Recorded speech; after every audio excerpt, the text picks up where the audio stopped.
nakipaglibing kami sa kapatid ng bayaw ko. And totoo talaga na life is short. So hanggat buhay tayo is ini-enjoy natin ang ating mga buhay. So hi guys, ako pala si LV. I remember may isang tao na nagsabi sa akin na dapat live your life to the fullest and enjoy your life to the fullest, which is lagi talaga siya nagsisink in sa akin. Na totoo talaga na hanggat buhay tayo, hanggat malakas tayo is enjoy natin ang buhay. So ayun, nagulat na lang kami na after namin makipaglibing is niliko ng pamangkin ko yung sasakyan sa SM. And total nandito na rin lang naman tayo sa SM is i-enjoy na natin ang ating mga mata.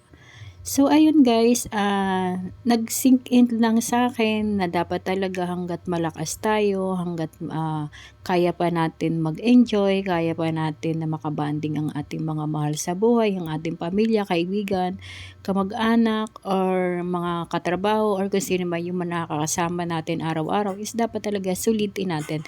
Dapat talaga is enjoy lang natin ang ating mga buhay. So, ayun lang, hindi dapat tayo nagpapaka-stress sa anumang bagay-bagay, sa anumang mga problema, sa anumang mga pagsubok na although lahat naman talaga tayo is may mga pinagdadaanan. Lahat naman talaga tayo is may problema. Wala naman sigurong tao na walang problema.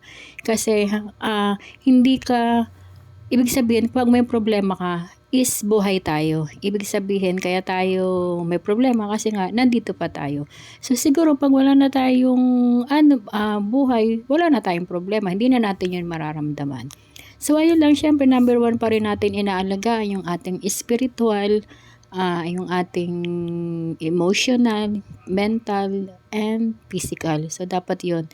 Hindi lang naman yung pag-enjoy sa buhay. Dapat meron tayong spiritual relationship with God. And syempre yung mentally health natin, dapat inaalagaan din natin.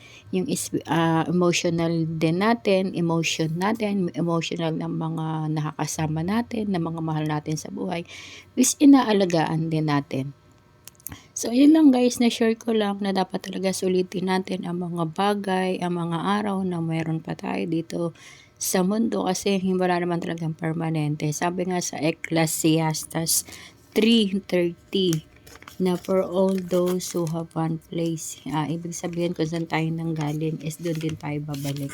So, ayun lang. Na-share ko lang guys yung mga bagay-bagay na to kasi dapat talaga isulitin natin ang mga araw na meron tayo. So, enjoy your life to the fullest and live your life to the fullest. So, ayun lang guys. Thank you for watching on my vlog. Pasensya na para kayo sa boses ko guys kasi medyo malat ako kasi may ubo ako.